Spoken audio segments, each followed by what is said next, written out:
Welcome to Maximus Call-In Radio Show, episode 32. This is our weekly show, Thursdays at 6 o'clock Pacific, where we talk about maximizing your mind, body, masculinity, and testosterone.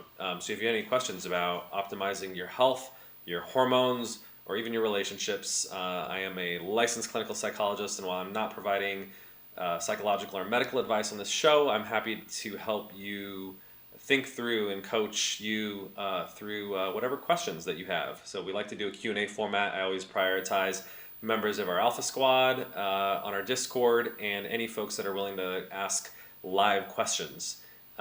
We have a bunch that were submitted in advance, but if you have any, feel free to speak up and ask them so I can talk it through with you, which is always more fun.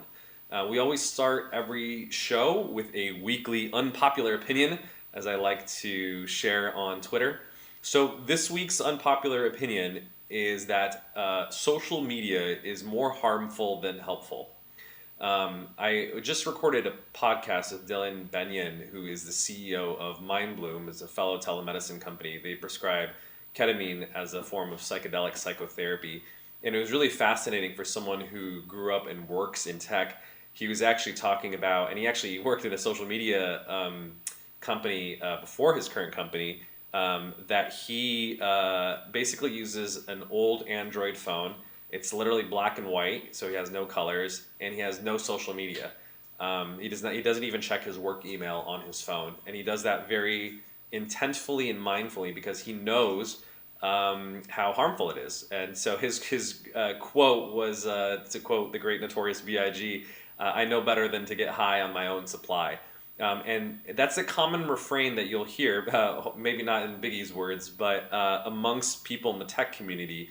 The engineers and designers who often are at Facebook or other social media companies are the least likely to, ironically, either use it themselves or especially allow their children to use it, right? Steve Jobs and other tech entrepreneurs are notorious about like not letting their children overuse the very technology with which they created.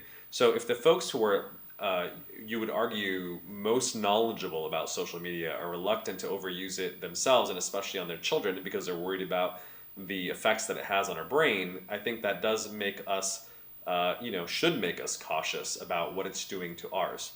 So that's the first data point. Second data point is if you look at the clinical literature on social media, I think it's quite honestly mixed. And I think that should be fair and important to say. I don't think there's conclusive, overwhelming evidence that social media is harmful to mental health. And I want to be clear about that. This is my personal opinion.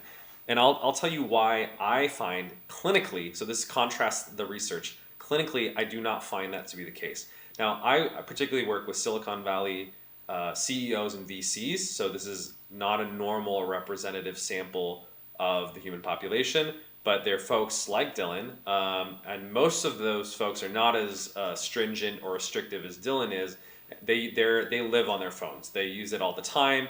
In fact, a lot of people do their work primarily nowadays on phones. I believe Jack Dorsey, the CEO of Twitter and Square, literally doesn't have a laptop at home, and he literally works off of his phone, which is quite remarkable. What I find in my clinical practice working with these folks is that behavioral addictions are essentially the new drug addictions. So I'm seeing less and less substance abuse, although that still is common in terms of drugs, alcohol, etc. And I'm seeing more and more sort of behavioral addictions. But to me as a psychologist, it doesn't matter if you're taking an exogenous substance, meaning a substance from outside of your body, or you're using a device to stimulate an endogenous or inside the body response in terms of stimulating dopamine. The net effect is very similar. Now, there is one concrete difference in the sense that certain exogenous drugs do cause physiological dependence, right? So meaning that when you withdraw from them, you have negative side effects, like a heroin withdrawal is notorious in terms of having really bad side effects. If you withdraw from benzodiazepines or alcohol or other GABA agonists, you can literally have a seizure, right? So you don't discontinue cold turkey, so to speak. There's not a lot of evidence that behavioral addictions necessarily have the same physiological withdrawal. So some people, as a result, question whether they're addictions. I think that's a poor argument to argue that they're not addictions because people do experience cravings. Now, they may not have physiological withdrawal, but I do argue they have almost like a psychological withdrawal. There's almost this phantom phone syndrome. When people used to use vibration, for instance, as a way of alerting their notifications or text messages, your phone would vibrate in your pocket, and when you didn't have your phone there, the brain was so used to that conditioned response that they would have this. They would literally think their pockets vibrating even when there was no phone there, right?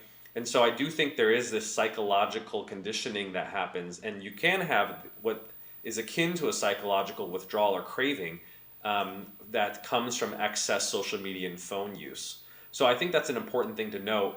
And in addition to that, if you think about the function that both drugs and behavioral addictions are serving, they're essentially avoidance behaviors, right? We use them in order to avoid negative feelings, usually when we're lonely, angry, tired, bored, stressed, or anxious. And we've developed that as a maladaptive coping mechanism, that anytime we feel these negative emotions, our impulse, right? We impulsively reach for our phone, our social media, in order to distract ourselves and avoid those negative feelings. And so that becomes a coping mechanism that we overdo. That's why social media is so addictive. It induces a state of hyperfocus, which it very easily numbs negative thoughts and feelings. The problem, of course, is that as soon as you stop using it, the negative thoughts and feelings come right back. And I would argue they actually come back stronger, because every time you avoid a negative thought or feeling, especially negative emotions, it exacerbates it. Like you build anxiety, like you build a muscle, in a negative way though, this time. So that's why I literally say the number one rule of psychology is never ever avoid, never ever delay. And this is the problem with procrastination. A little task that may only take a few minutes of effort, if it's anxiety inducing, or if it's just quite frankly boring to do and there's a little bit of distress involved in it, the more you avoid it or put it off, the anxiety will build and build and build over time. And so the more, ironically, we use social media, it does temporarily distract our anxiety, but you're exacerbating it over time. And so it's actually exacerbating the problem. Now, there is some research that corroborates my clinical observation, and that's from a study that I often cite, which essentially validates the practice of dopamine fasting that I came up with, in which they took college students, they randomized two groups of them into use Facebook as you normally do, and the other group, randomly assigned, was told to essentially fast from Facebook. What they found was they reduced their use of Facebook by, I believe it was like 1.9 hours a day. So these folks were almost using Facebook 2 hours a day, right? And so over the span of a week, they saved 13.3 hours of time. So all this time, this is, by the way, people say, I don't have time, I'm too busy. The reality is, if you're mostly like a modern citizen, you're wasting a tremendous amount of time, or any free time that you have is essentially sucked up by the social media machine, right? And so it creates this illusion of busyness, that you don't have time. And you're right, because you're spending every spare moment on social media. So they found they had 13.3 hours of extra time. And then what did they do unprompted? They naturally started to engage in health behaviors. They're like, I'm going to cook more. I'm going to exercise more. I'm going to socialize more. The researchers, the experimenters didn't tell them to do this. They're just like, well, what am I going to do with all this free time that I've now found? I'm going to engage in healthier behaviors. In addition to that, they found a reduction in depressive symptomatology. So there was an improvement in their mood from reducing their social media use. So I think the lesson there is that dopamine fasting does work. It may have some mood improving benefits, and more importantly, it has time improving benefits. So if, in my opinion, time is the most valuable thing in the world, and if something is going to get you back your time, that's the most valuable thing in the world. So if you aren't aware of this and you use an iPhone, you should absolutely use the screen time function. It literally tracks how much time you're using on your phone, and in fact, in our program, our Maximus program, we use it as one of the metrics that we're tracking. So you track how much sleep you get, how much you weigh as almost like the output of your nutrition, how much you're exercising. And then in terms of focus, a really nice objective measure of focus, I would argue, is not just what you're focusing on, but what you're not focusing on. And essentially, screen time on your phone, unless you're working on your phone, although I would argue you shouldn't do that, contrary to Jack Dorsey, um, it's almost the inverse. The more obviously time that you're spending on your phone on screen time, the less time you're actually probably working or doing anything productive in real life. So it's almost a lack of focus is screen time, and you can use it as an objective sort of metric. So long story short, the way that I encourage people to think about social media, not that it's inherently evil, I'm obviously on social media right now, is you should think about social media as a drug. Social media is absolutely a drug, especially in terms of the neurological effects that it's having, minus the withdrawal symptoms, the physiological withdrawal systems, as we talked about. Now, drugs aren't bad. I'm not chemophobic or anti-pharma. Obviously, Maximus includes pharmaceutical drugs. But the philosophy that we generally, most responsible clinicians have is you always provide the minimal effective dose, right, in order to get the treatment response. You're not trying to inundate people. I don't think, for instance, anabolic steroid levels or bodybuilder levels of TRT to get people into their total testosterone to the 3 to 5,000 range. It's more is not better. There's downsides to that. Even though you're going to put on a huge amount of muscle mass and look like a bodybuilder, it's not great for your overall health or longevity if you look at how a lot of these bodybuilders turn out. I think rather than that, you're trying to get people to a high normal range, but something that's human and achievable by, let's say, a very fit and healthy athlete. Similarly, with social media use, you want to take the minimal viable dosage if you think about it as a drug. So I would argue there's actually a hormetic effect with social media. Hormesis, if you're not familiar with the term, is that even things that are toxic in maybe very, very low dosages are actually therapeutic or beneficial. And I would argue social media is the same way. I don't know exactly what the hormetic dosage. My hypothesis is that it's about 15 to maximum 30 minutes a day. That's just about the amount of time that you can use social media a day. You'll get some benefit from it if you use it responsibly, but anything more than 15 to 30 minutes, it's probably negatively affecting your brain, and more importantly, it's negatively affecting your time and your behavior because of the opportunity cost of what you're giving up. So I don't believe in abstinence-only models when it comes to social media use and technology because we can't escape it. Everyone, like for our social networks and keeping up with friends and family, it's really hard to not be on any networks. If you are very stringent, God bless you. Maybe you don't need to be on any social media, but I don't think that's going to work for the majority of people going forward. So rather than being abstinent, like telling people don't drink at all, which I also generally think that doesn't work for most people, telling people to minimize their drinking, minimize their social media use to the hormetic levels is probably a better approach. So it's harm reduction if you think about it. So 15 to 30 minutes a day is probably what you should limit, and dopamine fast too. If you're interested, you can check out if you just type in my name, Dopamine Fasting Medium, it's called Dopamine Fasting 2.0, which is an evidence-based protocol for how to do this. Now, how do you spend that 15 to 30 minutes? There's an old saying that says you are the average of the 5 people that you spend the most time with. I think that's kind of true in real life. There's in fact studies that show that obesity is literally contagious. If your 5 friends are obese, you're much more likely to be obese than if your friends are normal weight. And that's because you probably hang out together, you eat together, and also you create social norms together, where if you're the fat friend, unfortunately speaking, out of your 4 friends, you're going to feel social pressure to be like, I feel like the odd one out. I want to catch up. But if it's everyone's obese, it becomes sort of the new normal within your social circle.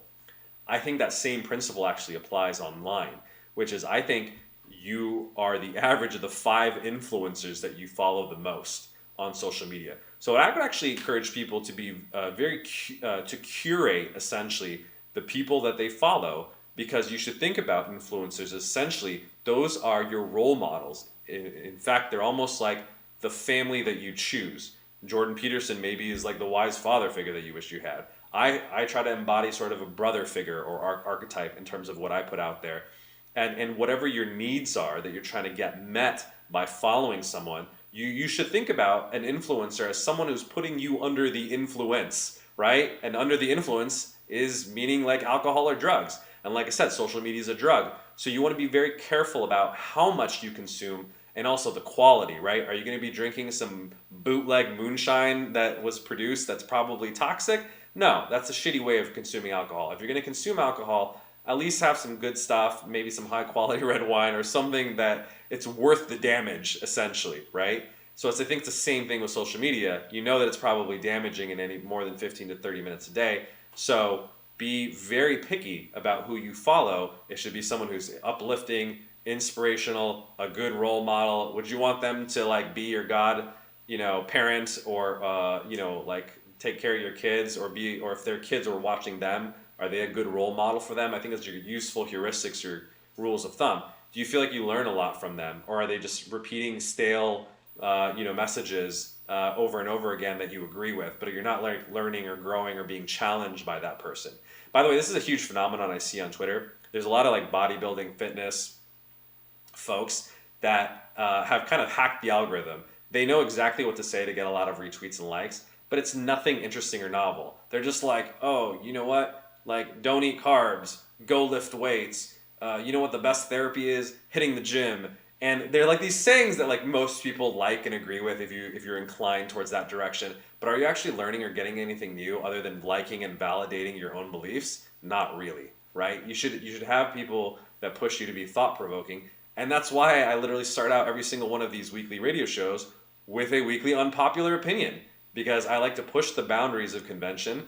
I like to push kind of contrarian thinking that I obviously think is true, not to be contrarian for contrarian's sake. But unfortunately, I think a lot of wisdom is paradoxical, right? And even though everyone is kind of pushing the narrative that, social media is normative, that you're a weirdo if you're not on it, and it helps you feel more connected, right? Facebook's literally motto or adage in the world is, we help the world be more connected. I don't think they're actually doing that. I think they're giving the illusion of connection. And so the reality is I think we're even more disconnected and lonely, objectively speaking, than we've ever felt before. So as Prince famously said, I have a great video of Prince accepting a sort of award at a tech show. He was saying, the internet's not a bad thing. And this is back in the 90s. I think he saw this coming. Use technology, but don't let it use you, right? That's such a great line. Use technology, but don't let it use you. I think that's my same philosophy with social media. We use social media obviously to get our message out there, because I think, we put out our brand that masculinity is a good, positive, and healing force in the world, that testosterone does matter to your health and functioning as a man, and other really important messages that we put out there. And so we use social media. But another helpful rule of thumb is you want to produce as much on social media as you consume, in my opinion, right? So if you're all just like, needlessly scrolling, you never post anything, then maybe you want to change the way that you're utilizing it. Now, here's an interesting rule of thumb. Maybe you feel like I don't have a lot to contribute. Maybe I don't want to be posting all the time. That's fair.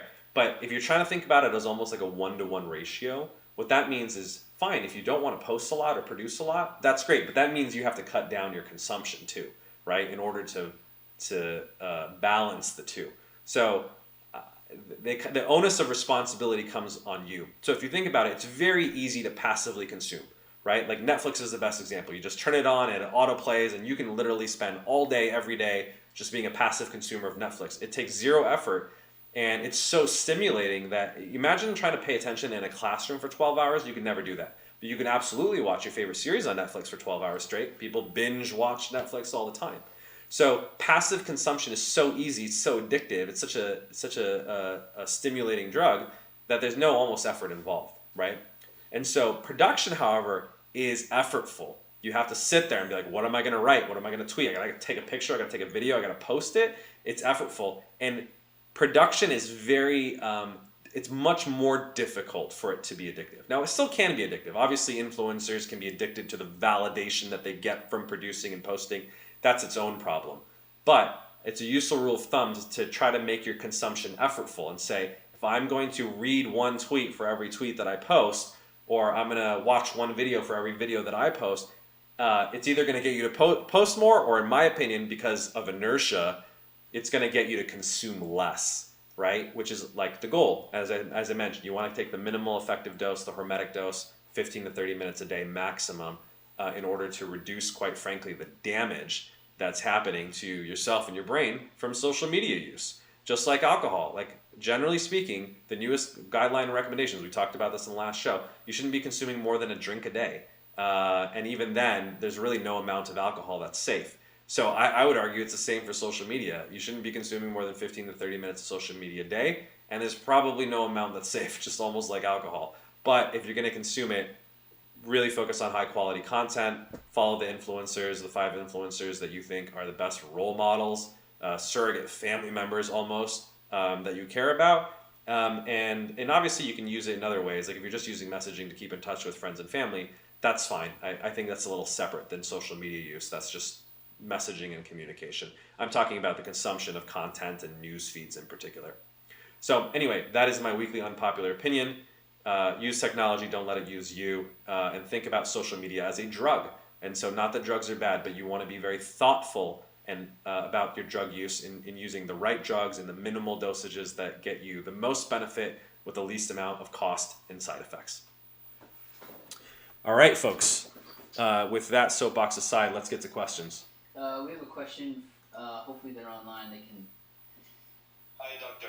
I wanted to get your thoughts on what do you think makes a good leader, and do you think it's something that most people who be good leaders are born with, or can it be trained and developed as a skill? Yeah, what a great question. What makes a great leader, and are they born or are they made? This is it's like a classic kind of question that's brought up in leadership.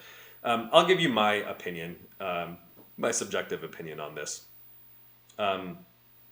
First of all, I do think there are qualities that are innate that make someone a better leader. So as a psychologist, I utilize the Big 5 personality. So if you're not familiar with that, the acronym is OCEAN: openness to experience, conscientiousness, extroversion, agreeableness, and neuroticism.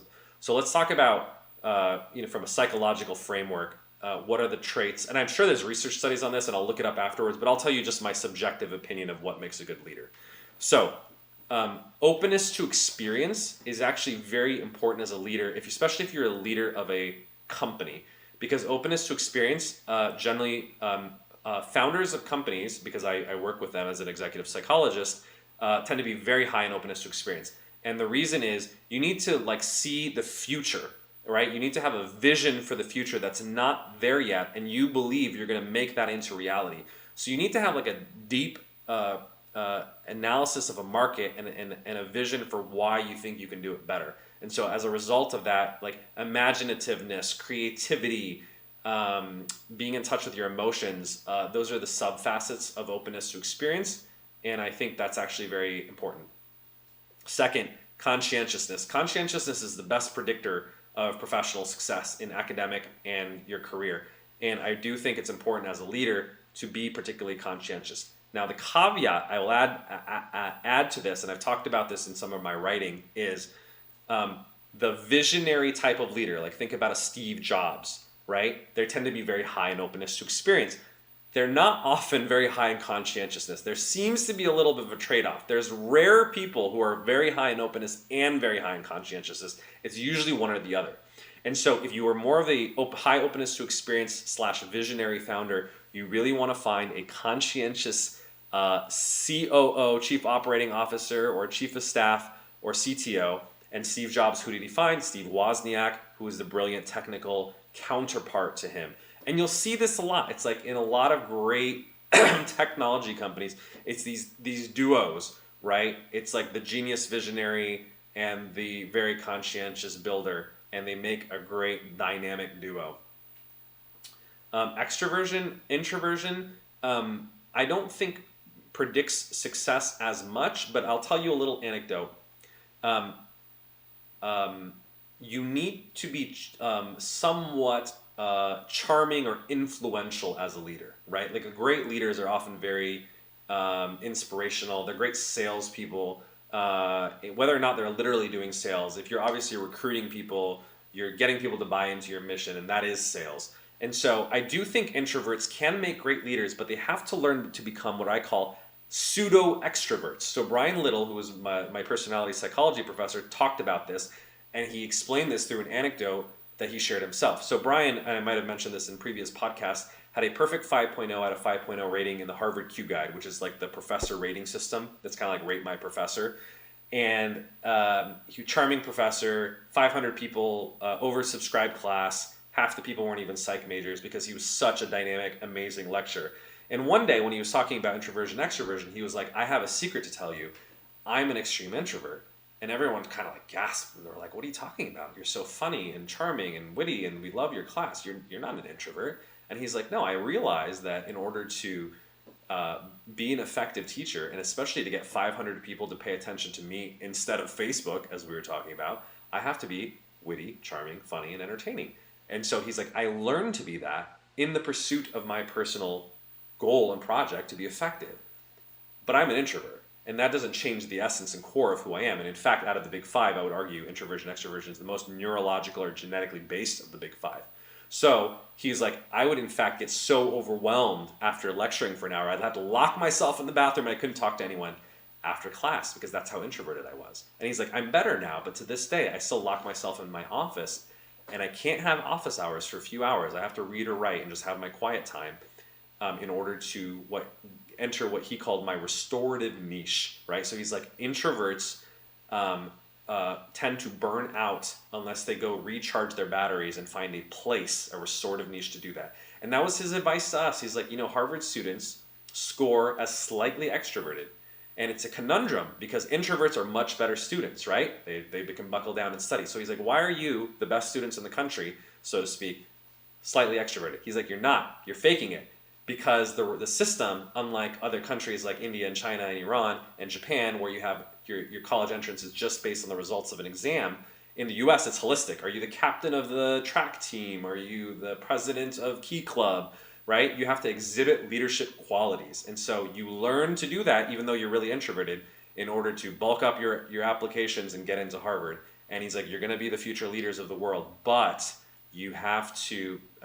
you learn to be pseudo-extroverted in order to be effective, but you have to find your restorative niche. So that's my message is, to your question about is it born or is it made, extroverts probably make better leaders, but introverts can learn to be pseudo-extroverted in order to be effective leaders as long as they learn to recharge their batteries. Agreeableness. Agreeableness is a really interesting trait. Agreeableness is your ability to get along with other people. In the context of leadership and running a company, though, I believe it's actually better to be slightly disagreeable. And the reason is it's really hard. You have to make hard decisions, especially when it comes to people, including firing people. And it's very hard if you're an agreeable person to let someone go. But the reality of like high functioning companies, especially to avoid assholes, is you have to let people go. And you have to make hard decisions. You also have to push people. A lot of people are intrinsically lazy. And so there's a lot of just personnel stuff that you have to do as a manager. And you have to be slightly disagreeable, I believe, in order to do it. And it's the same thing as extroverted. It's not that an agreeable person can't be a good leader, but they have to learn to be tough, right? In order to push people, fire people as necessary, and do the right things. So I think you have to learn to be disagreeable if you're not already. And the last trait is neuroticism. Neuroticism is your tendency to experience negative emotions. Now, if the other four factors are in place, there's in fact a lot of leaders that are quite neurotic. If you look around Silicon Valley, I would argue quite a lot of them. And so it's not a prerequisite that neuroticism is a gating factor. The problem is it can't be too high. If you're too neurotic, you're going to basically fall apart. And so the sub-facet of neuroticism that I always look at when I do this work with clients is called vulnerability. Vulnerability is basically, do you fall apart under stress? So the other facets of neuroticism, right, like how much anger, anxiety, or depression do you experience, they are important, but there are great people, like take the people who are bipolar, right? Kanye West, which is public information, is on the bipolar spectrum. And so his mood is all over the place, but he's a crazy billionaire genius and one of the greatest musical artists of our time. So obviously his tendency to experience negative emotions is worse than other people, but in some ways maybe the mania has actually helped him. But I think the difference though, and what has made Kanye successful is, except when he got too manic and they literally had to cancel concerts, you can't be so vulnerable that you're going to fall apart under stress. So it's okay to have negative emotions as long as it doesn't keep you from doing your work, right? Now, if you're neurotic, but you work really hard, and you're not a procrastinator, then I think it's much more manageable. In addition to that, Kanye is actually a lot more conscientious than people give him credit for. And I know this because when he got really into his like spirituality and Christianity and faith, he tweeted a picture of the Bible, that he was studying the Bible, and this guy's like highlighting it in 3 different colors, right? Like, who does that? I know who does that. Highly conscientious people I went to Harvard with, right? Highlighting in 3 colors. He was studying it like he was studying for a physics exam, right? And so that tells me he had other traits that almost like mitigated the negative or adverse effects of neuroticism. So I think those are the personality traits that make good leaders. And I think it's somewhere in between being born and made. I think some people, quite frankly, have those. Personality is highly genetic. But I do think, as I mentioned, specifically with extroversion and agreeableness, it is modifiable in an environmental context, right? You're not going to change your underlying trait, but you can learn to act extroverted or disagreeable in order to achieve your goals in a particular context. And so I do think great leaders are born, but I think they can also be made if it's important enough for you in the pursuit of your personal projects.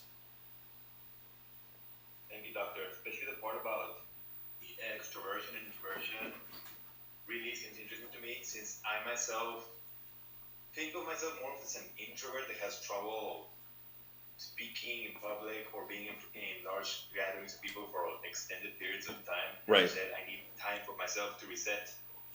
And I say to myself, how can I train to be a good leader if I get nervous when I have to face people? Yeah. But yeah, like you said, developing a little bit of extroversion seems to be the solution. Practice. So you know what? I do this as like a personal challenge for myself, for fun. Back when I was dating more often, especially on a first date or when first time I met someone, I would ask them, "Do you think I'm an introvert or an extrovert?" And I would say 80% of the time, people would guess that I'm an extrovert because I would be social and talkative and hopefully charming in the context of a date at least. And guess what? They're very wrong. I'm an introvert.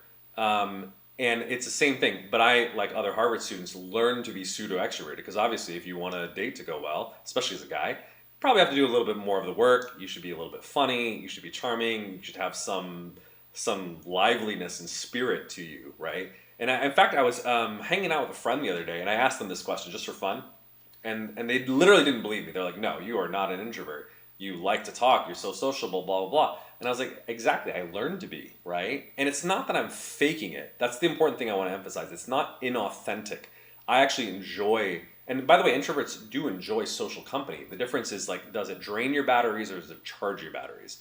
So I love spending time with people. I enjoy doing these podcasts. It's fun and interesting conversation, but it does drain me. Like literally at the end of these, after an hour of being on this podcast, I always tell Victor, I go to the gym. I don't talk to anyone. I'm like, I want to be out of here.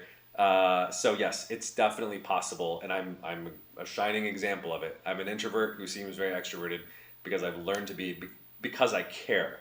That's the thing. You have to find something that it's worth draining your batteries for that makes it worthwhile. Because otherwise, it's like, why do something that's against your sort of temperament? Awesome. Thank you very much. You gave me a lot to think about. Absolutely. Yeah, we had a comment via YouTube. Hopefully they're still on. They can chat.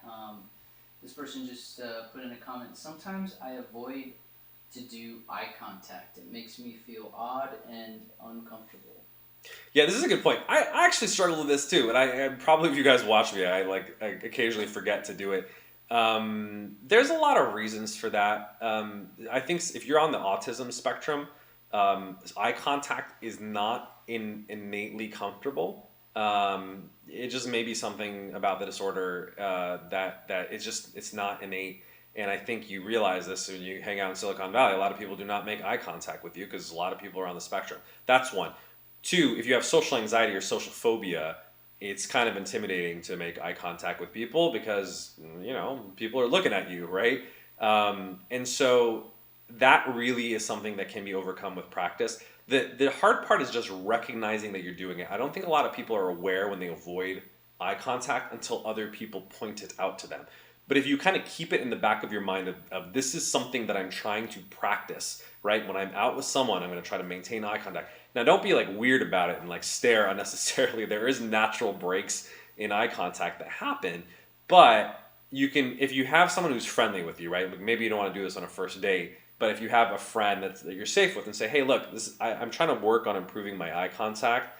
Can you tell me when I'm starting to be weird about it, right? Like if I'm looking away too often, I'm looking down and it's more than a momentary glance and it just seems, I don't know, strange to you, let me know. And if they do that, and it's going to be maybe it's a little weird for them, but if they're your friend, just be like, hey, look, for the next hour as we're hanging out or having dinner or drink, just point it out every single time so I can break this habit. And just do me a favor on this. You'll get that immediate reinforcement, and then you can really break this as a habit. Now, like I said, just like with introversion, this may be draining to you. It may induce stress and anxiety to maintain eye contact. And so be aware that it's going to be tiring, maybe if you are socially anxious or on the autism spectrum, for you to, again, go against your sort of normal temperament. But there's two things that happen. One, it gets better over time. We know this with anxiety disorders, that the greater exposure that you do, you can extinguish sort of the anxious response. Maybe it won't go down to zero, but if you're avoiding eye contact a lot, when you do make eye contact, it may induce like an 8 out of 10 in terms of anxiety because you do it so infrequently, and when you do it, maybe it's awkward. But if you really start practicing and you're doing it most of the time, maybe it'll go down to a 4, maybe it'll go down to a 3, and you can live with a 3 or 4 in terms of your anxiety. The second thing is just like the restorative niche thing that I talked about with introversion. It may be tiring, but at the end of it, stop socializing and go stare off into space or go stare into a computer and recharge your eye batteries, so to speak, and you'll feel normal again.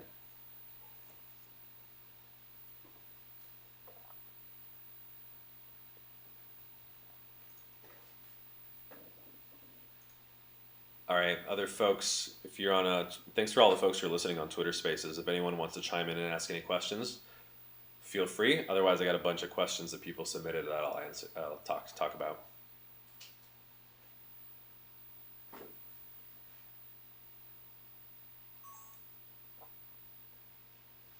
So we have one, the second one, the Twitter one, which is. Why don't we ask the Twitch question? Actually, this is a good one. Yeah. Okay. We had a question coming in via Twitch. Is Propecia bad for a man's testosterone? If Propecia ruins testosterone, what are other hair restoration treatments that do not harm testosterone? Yeah, this is a great question. So, for those who are not familiar, Propecia is the brand name for a drug called finasteride. And Propecia, or aka finasteride, is a 5-alpha reductase inhibitor. And that's just a fancy term for there's an enzyme that converts testosterone into DHT, or dihydrotestosterone.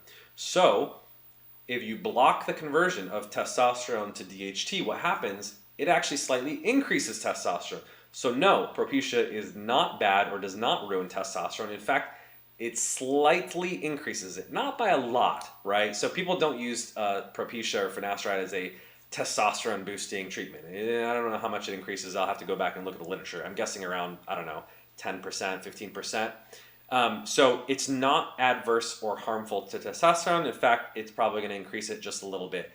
What it is adverse or ruin is DHT, and it does so obviously by design, in the sense that your DHT, and this is the hormone that people are less familiar with, right? I kind of, this is an oversimplification, but I think about sort of testosterone. Testosterone is an anabolic and androgenic hormone.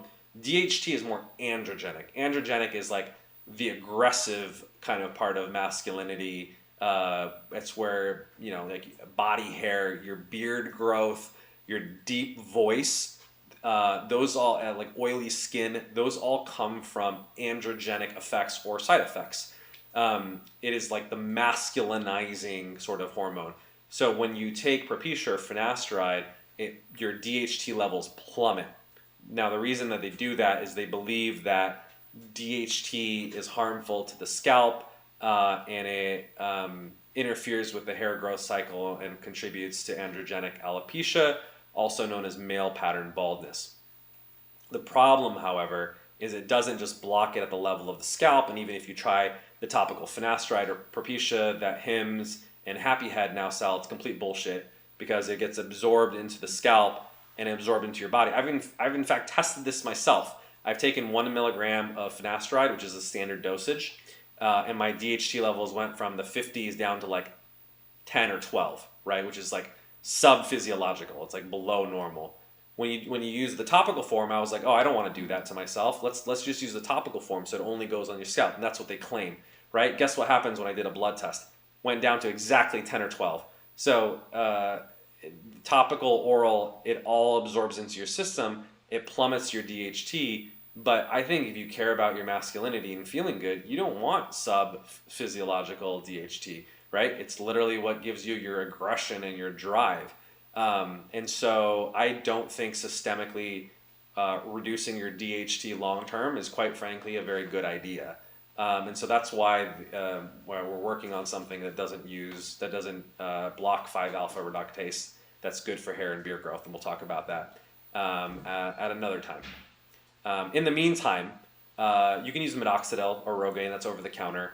It's mildly effective. It is FDA approved for hair growth. It's not as effective as finasteride, but I think it's a lot safer. And so I do use minoxidil myself. You should obviously talk to your doctor about whether it's right for you. Do you want to ask the Twitter question? Sure.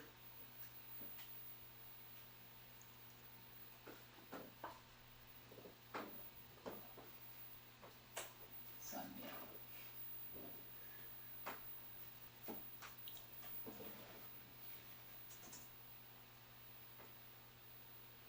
Okay, we had a question via Twitter. Hey, Dr. Cam, longtime fan and podcast listener. I have a question which I'd love for you to cover on the next podcast. Your thoughts on monogamy versus polyamory. I never cheated, but always found it a bit difficult to commit to one person because there are so many beautiful women in the world. Several of my friends who are the most alpha are in some variations of an open relationship. However, I'm now with a girl who I feel 100% committed to. Perhaps, for the first time ever, I have close to zero interest in anyone else, which is nice, but also makes me feel like I'm losing some aspect of being, quote, alpha. I always thought that it's quite natural for men to be attracted to several women. Yeah, this is a long question that has a couple different parts, so I think it's important to address all the different parts of it. So first of all, let's almost work our way backwards. The caller stated, I always thought it's quite natural for men to be attracted to several women. That is probably true, right? In the sense that I think men are attracted to beautiful women. There's a funny video that I posted on my Twitter the other day. This guy was kind of joking about like all the different million forms of sexuality that there is, and he's like, I'm a hot sexual. I'm only attracted to beautiful women, and you can't discriminate against me for my sexuality. Obviously, it's a joke, but there's a hint of truth to what he's saying. And so, look, if you look at the genetic reality of human evolution, there's a large percentage of males who essentially never mate and never produce offspring. I don't know what it is exactly. I'm guessing around 20%. And then there's obviously some men like Genghis Khan who are probably responsible for 20% of the Asian male population now, or the general Asian population in terms of being direct descendants of Genghis Khan, because he probably had hundreds of wives and God knows how many children. So it's never pure one-on-one monogamy has not been the historical norm. Now, what's happened though is it's very different to have like a feudal warlord society in which like a king or whoever is at the top of the social hierarchy essentially hoards all the women and has a harem and has social resources. That happens less than it ever has in human history. And as we have more democratic and egalitarian societies, essentially, I think, if you think about it, modern civilization is almost like a new social contract, which is saying instead of like one or the top few men essentially hoarding all the women, and then the bottom few the bottom whatever 20% essentially get nothing. The problem with those societies is that they're very unstable, right? Because if your literal biological purpose on Earth is to reproduce, and 20% or 1 in 5 guys, there's basically gets the short end of the stick, you're likely to like rebel and rise up and try to overthrow that government or that system because fuck it, your bloodline's gonna die out with you. So why not at least if there's any cause to go out for, it's probably that.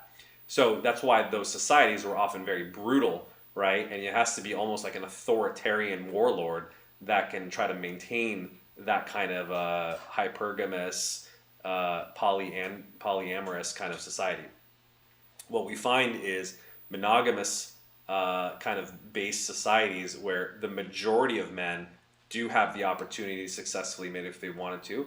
Guess what? They become a lot more peaceful and stable because you don't have 1 out of 5 men ready to like overthrow a government because they're not going to be able to mate. Now, that's essentially what it's evolved to. However, this is the interesting phenomenon. This is my personal thesis, is that dating apps have totally upended things and we're right back now to a hypergamous society. The difference is you don't need to be the leader of a nation state or a warlord in order to get all the women. All you have to do is be in the top 5 to 20% of men. I've mentioned this Twitter data before. The top 20% of men compete for the top 80% of women, and the bottom 80% of men compete for the bottom 20% of women. It's very unfair, and in fact, women only swipe on 5% of the profiles that they see on Tinder, right? So I always tell the guys, like, look, if you're not in the top 5%, top 5 to 20%, you shouldn't even bother doing online dating in terms of physical attractiveness because you will literally not get swiped on, or you'll get swiped on people who are going to be, quite frankly, less attractive or less beneficial as a partner to you than what you can find in real life.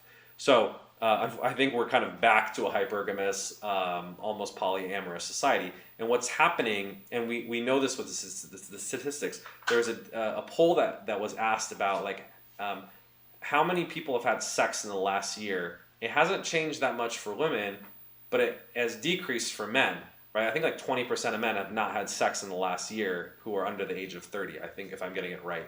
So obviously, if you kind of put 2 and 2 together, you're like, well, it's not happening for women, but it is happening for men. What's going on there?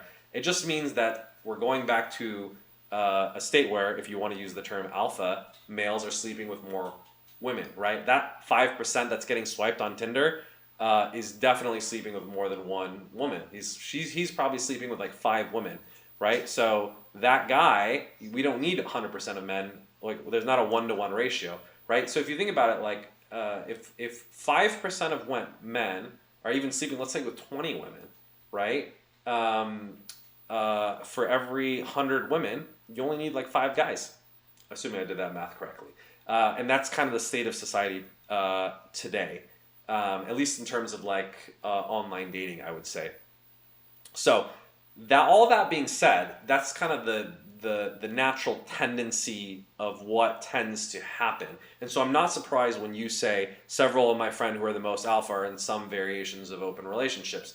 Now I'm kind of curious if that's truly open or not, meaning there's a lot of societies, you look at like traditional Italian culture when I was traveling there, even like I would argue Chinese and Hong Kong elite society, people have mistresses. Now it's not truly open in the sense that they have a wife and their wife would not condone them in terms of cheating. They probably suspect that they're cheating, but it's almost like a don't ask, don't tell policy in the sense that they're like, look, as long as you don't rub it in my face, you're focusing on your family, you're providing for them. If you go and have some, dalliances, that's up to you, but just don't rub it in my face, don't make me jealous, and don't leave your family, and don't leave your children.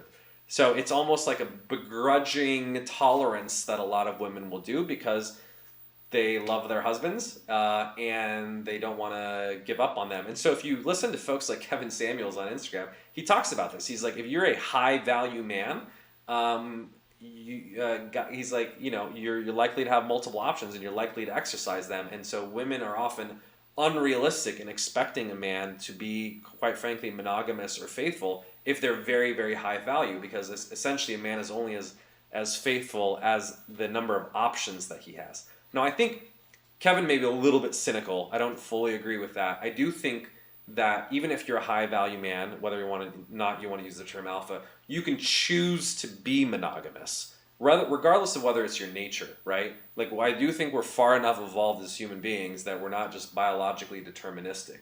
So even if it's not like I said, we talked about the whole history of it, the natural state of things.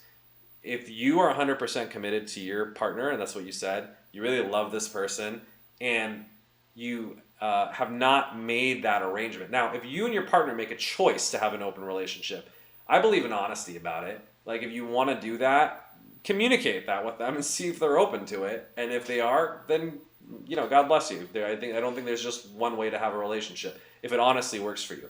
However, I will tell you this: there was a documentary that I saw on polyamory, and they interviewed a psychologist, and they said something really interesting. They said, polyamory has been around a long time, and it never sort of works, and is not sustainable for a very simple reason, and that's human beings get jealous, right? And that's why the model that I shared with you tends to work better, ironically. This kind of like, keep it under the table, I probably know about it, but I'm not going to ask, and then you're not going to rub it in my face works, because the moment that the wife knows you have a mistress and knows who she is, and that she's younger and more attractive than she is, the jealousy sets in, and that's probably not going to be tolerable or sustainable, right? I almost feel like it has to be, you either have to do that model, or you have to be a complete extreme open model where it's completely out in the open, and the person, for whatever reason, is just like not a typical human being and not very jealous about it.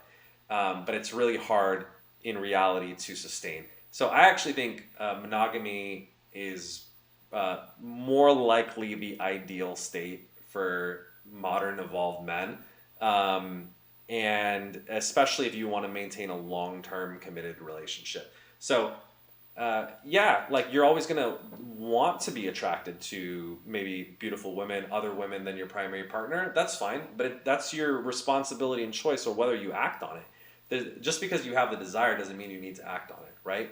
So you don't have to punish yourself or feel guilty or shameful for your drive or your tendency. You're a man, and men probably tried to spread their seed far and wide biologically. But if you're like, I'm speaking from a values perspective now, I'm speaking with my prefrontal cortex, higher order leadership self, you're like, you know what, I really want to maintain a long-term relationship with this woman, have a stable family situation, and I want this to work long-term, I'm going to not exercise that drive, and choose to be faithful against my drive. And I think men and human beings' capacity to override biological drives based on psychology, based on values like sacrifice and honor and loyalty and commitment, is what makes human being noble and above the savagery of animals. So yes, don't feel guilty for wanting more, but it is your choice, and I think it's a beautiful choice if you choose to be monogamous. That's my 2 cents.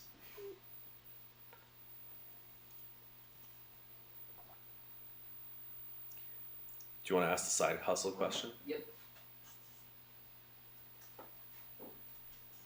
Okay, we had another question via Discord. Hi, I was wondering when and if you could do this on the radio show today. Could you give out any advice on a side hustle or a way to make extra income on the weekends? I know it's a little off topic to ask, but I also figured since you advise people with startups, maybe you would know about some good ways to earn some extra money or things to do to get started. I just want to hurry and quit my job, so I'm feeling like if I have a certain amount of money, I could quit, pursue something I am actually interested in, even if it meant taking a job with lower pay. As long as I didn't work as many hours as I am now, and I want to do something creative full-time, graphic design, writing, whatever, as long as it's meaningful. Yeah, great question about side hustles. So I have a more nuanced opinion about them. It's what's the purpose of the side hustle that you're doing? I think we're in a very interesting generation, right? If you look at the traditional model of employment, you used to work for one company for 25 years, same company, you get a gold watch at the end of it, and a pension or retirement, and they treated you like family because you almost were. That model outside of the federal government is basically gone, right? Your pensions are for gone, and most people stick around for a company. I think the average, at least Silicon Valley engineer, sticks around for 18 months. And the reason is because they're incentivized to quit, jump, and get promoted and get higher pay, at least as an engineer. So those days are long gone. And so I think what's happened is this is the era of the side hustle. People are doing multiple things at once. And I think it's good and bad. And I'll talk about models that I think are good. In your particular case, it sounds like you're not feeling fully fulfilled or utilized at your current job. Sounds like you want to do something you're actually interested in, as you said, that's more creative, right? You mentioned graphic design, writing, etc. So I actually think for most people, unless you have like a nest egg or other external financial support, it's not a good idea to quit the job, even if you don't like it, and then go pursue something that's brand new. Unless you're absolutely sure. I'm sure this applies for 5% of people. Like some people just need to quit, drop out. Like Elon Musk quit the first semester of grad school at Stanford and slept on the floor of some building and took showers at the YMCA. Elon Musk is not a normal human being, right? I don't think that's a great idea that you don't make enough money that you need to go to a YMCA or a gym to take a shower. That's probably going to create more stress than most people can tolerate. Elon can tolerate a lot of stress. He's literally still sleeping on the Tesla factory floor, at least as of a few years ago. So man is built different, as they say. For most people, though, the smarter thing to do is you should start the thing that you want to do as a side hustle. Do it on the nights and weekends. So particularly let's say if you're trying to start a company, I see this a lot with like folks who are maybe working at a bigger company where it's more 9 to 5, 9 to 6, 9 to 7.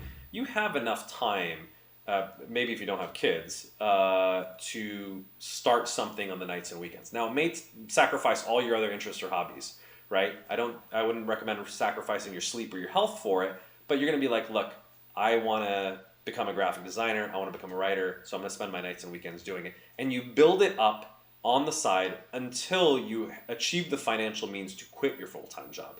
It's a lot less stressful to do that. I see that with colleagues in my field, right? It takes about 2 years to build a full-time private practice as a psychologist, right? And so if you try to do that from scratch, you're going to not be in a great financial situation, seeing one patient and then 5 patients, until you build it up. It's much easier to get a full-time job working for some place. They're not going to pay you as much as a full-time private practice, but you can start seeing your patients on nights and weekends. And in fact, it's more beneficial because patients love when you see them on nights and weekends. My private practice is on Sunday, right? I'm one of the few people who works on the weekend. Until you can build up your practice. And then you can quit and you're not going to take a salary hit. You're going to have less stress about it. Now, in the interim, it's stressful because now you have a full-time job and a part-time job. But I think long-term, it's less stressful because you transition a lot smoother. And second, you also find out if it's viable. You don't quit until it's working. I see a lot of people quit. They try to do their own company, and then it fails miserably. And then they're like, now I'm a year or 2 out. I've lost income, and now I got to, why did I quit this cushy gig or give up all these great benefits, and it didn't work out. So I do think it's often a safer path to do it as a side hustle. Now, the one exception, though, I think venture funding has changed the name of the game in terms of risk tolerance, because if you quit and you get funding, you're essentially bankrolled, right? Like, we raised $5 million to start Maximus. And so we can pay everyone actually good, fair market salaries even before our company was making money. So for the first year, our company did not make any money, right? Because we were building the infrastructure for it. We're making money now. And even then, we still have to make more money than we're burning, right?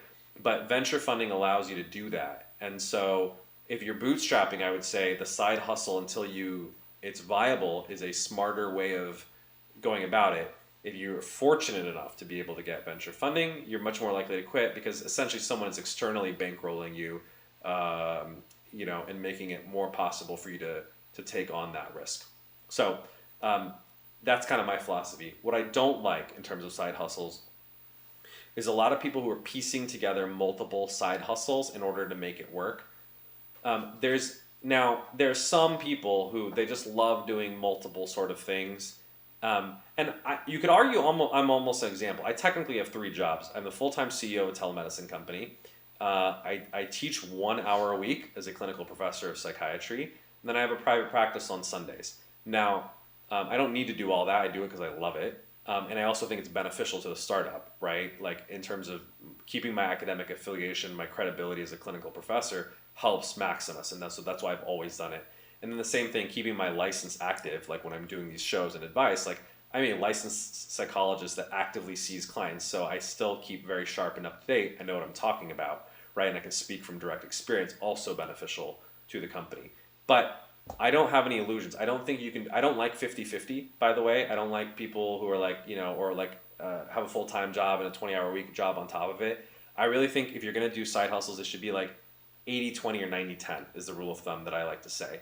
In that you really should have one major, cash or equity generating kind of thing. And the other things that you do, they should really be supplementary or complementary, right? Like for me, I'm like an hour extra a week to teach. It's something I've been doing for 8 years. It takes no prep at this work. Is just beneficial to me and to students. There's not a lot of cost or downside, right? And it gives me like unique sort of benefits that makes the cost benefit worthwhile. Now there are unfortunately other adjunct folks that I know. They piece together like 4 different adjunct teaching positions. They literally are driving around the city teaching at 4 different universities because they only get paid like 25 grand per teaching gig. So they have to teach at 4 different places to make a meager living. It's not even 100 grand. They're probably making, I don't know, 10,000 per teaching gig. 4 teaching gigs are making 40, 50 grand a year, right? And they're doing it with a lot more stress than someone who just has a stable 9-to-5 job making 40, 50K a year, right? Can you imagine working 4 jobs to make 40 grand versus just like 1 job to make 40 grand? To me, that's a stupid side hustle, right? And I see this a lot with people who are trying to be creatives or influencers. They're like hustling, putting together 4 or 5 different jobs in order to make the dream work.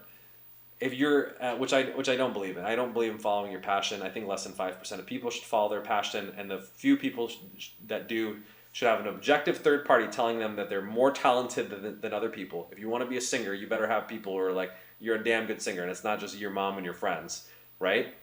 You should have a ridiculous work ethic, right? That you're gonna outwork everyone in order to succeed.